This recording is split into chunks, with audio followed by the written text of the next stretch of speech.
All right, welcome back, y'all. So let's watch this video. 10 of Triple H's biggest mistakes since taking over WWE. I've been hearing some chatter, some people saying like, they haven't really been feeling it this new year or this new year. The shows are like too long. I've been hearing like it's been boring. Raw, I've enjoyed that first show of Raw. I haven't watched SmackDown yet, but I've been hearing like SmackDown has been boring.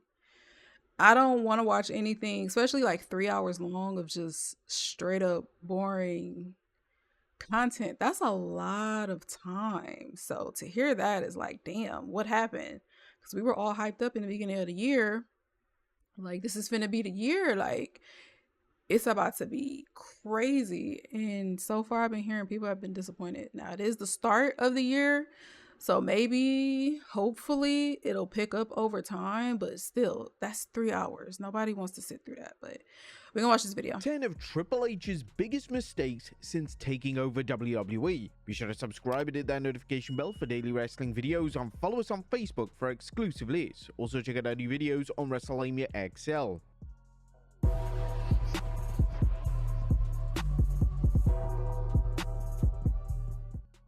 Number 10, glorified PR stunts. And whilst there's no question that the sheer quality of Raw, SmackDown and premium live events have drastically improved under Triple H, they aren't without criticism. A lot of fans feel that the shows are glorified PR stunts, and it's easy to see why so many fans feel this way. The debut of Raw on Netflix was WWE basically telling the audience how popular the product is, and they bragged endlessly about the gate number. Whilst promoting the gate number makes sense from a business perspective, it shows that the ticket prices are insanely high right now, and it puts fans in a weird position. Are they just supposed to cheer the fact that they were potentially overcharged to attend a wrestling event? Now, one thing is for sure, WWE is red hot right now, but they don't need to remind the audience every 5 minutes. The reception to the product, along with the ratings, as well as attendance, should speak for itself. Right. This is definitely an element of the WWE presentation that Triple H is just obsessed with, and his infamous line of WWE is on fire right now, and you ain't seen nothing yet, has turned into a comedic meme on social media. Number 9, sponsorship overboard. A wrestling company such as WWE having sponsors isn't a new concept, yet this has been a pivotal focus of WWE's business model since around 2022. WWE have sponsorship deals from Prime to Fortnite, and these will bring in lucrative numbers for the company. But the problem here is that WWE potentially have too many sponsors. The map for Raw is now filled with logos and adverts, and it makes WWE's flagship show just look like one big advertisement.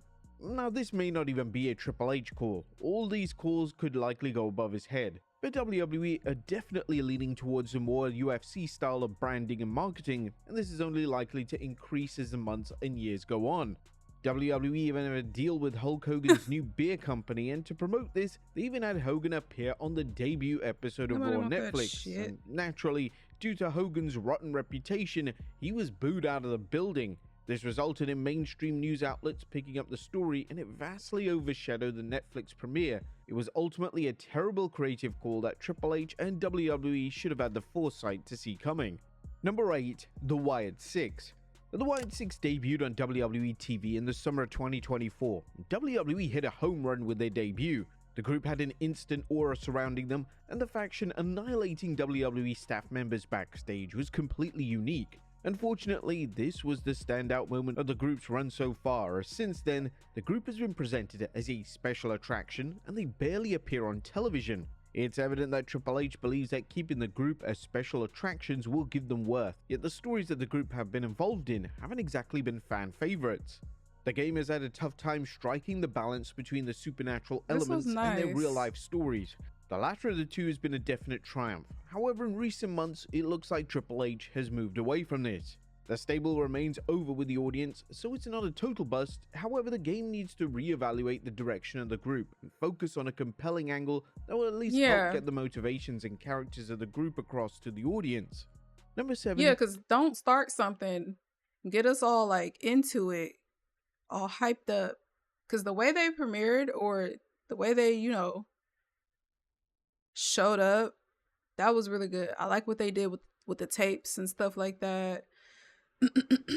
Like it was nice, and they add like a little bit they added a creepiness to it. Basically, they just got us all hooked. So like, don't start something and then abandon it. Because it was like, what was all that for? You know what I'm saying? Like keep going with it and be the creativity is there. Like I see it. But like don't start it and then just like, oh well, on to the next. Like put some focus into something else besides the bloodline. Like I love the bloodline storyline and all of that. You know, Roman is the tribal chief again. That's cool. Now let's focus on something else. Like let's not just start that with the Wyatt Six and then just completely act like it doesn't even exist. Or just another thing is too like starting a storyline and it gets so much hype and then it just crashes.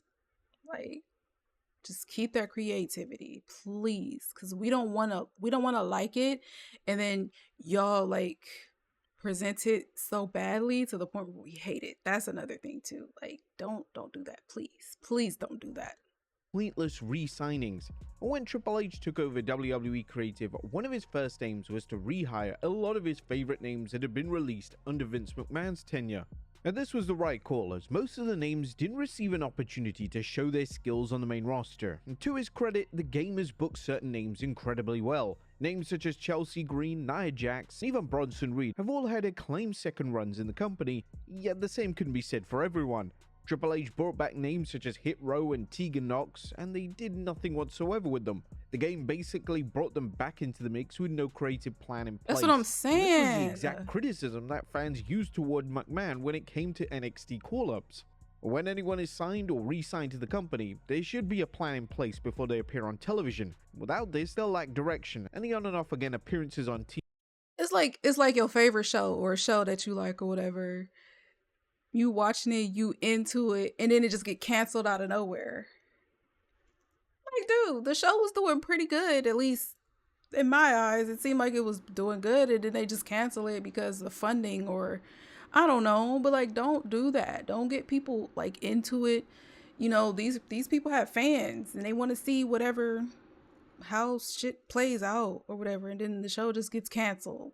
Just forget about it. Just that's so weird. TV will quickly make fans lose interest and That's what I'm ultimately fail saying. to get them over to the level Triple H desires. Number 6. House show style PLEs. Now it goes without saying that Triple H books his premium live event match cards completely differently to Vince McMahon. McMahon often liked to stack his match cards, and sometimes the pay-per-view events, particularly WrestleMania, could run in excess of 5 hours in length. But Triple H likes to keep his events short and sweet, and he's received major backlash for sticking to a 5-match PLE format and rarely deviating away from this. Triple H's PLEs are great from an in-ring perspective, but they lack any substance. Some fans have labeled them as glorified house shows, and it's easy to see why fans have come to this conclusion. In Triple H's and WWE's mind, the PLEs sell out every single month without fail. So from a financial perspective, the formula works, yet they could do even better. Adding 1 or 2 more matches onto the show and incorporating an element of unpredictability and excitement could take the events to the next level and truly be the focal point of WWE's creative output. Number 5. How much is too much? Whilst Triple H has no issues with sticking to his established PLE match card formula, he definitely has no problem with taking on the burden of additional content outside of PLEs. Over the past few months, Raw has returned to 3 hours with there being no time limit on the show due to Netflix. SmackDown is now a 3-hour presentation. WWE have added regular Saturday night main event broadcasts to the lineup, and there are post shows left, right, and center. Again, this could all be a directive that is from a higher up in WWE, yet this could be seen as way too much. This assertion is based on the fact that nobody knew WWE had a Saturday night's main event show planned for January, just 1 week. Don't they literally have something for the entire week? Like the whole week, there's something. So like it's like a overload. I don't know, man. I mean, there's people out there, they like to consume the content a lot. They love it. They love it, love it, love it, love it. Like all week, I just need to see wrestling. All week. But 3 hours is ridiculous. Before the 2025 Rumble. WrestleMania season is already a stacked time of year, and WWE needs to let the product breathe.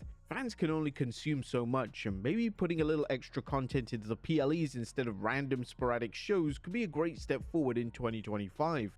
Number 4. Pushing the right names. The WWE have one of the most popular and beloved rosters they've ever had, but that doesn't mean that everyone is over with the crowd. Certain names receive virtually zero reaction every week, yet Triple H continues to book them on weekly television. Take for instance the Pure Fusion Collective. The lack of reaction has resulted in the faction conveniently being known as the No Pop Collective on social media. WWE may have been able to get away with pushing names that aren't over for a few years ago, yet when names are receiving Austin-level pops on a weekly basis, these names stand out for all the wrong reasons.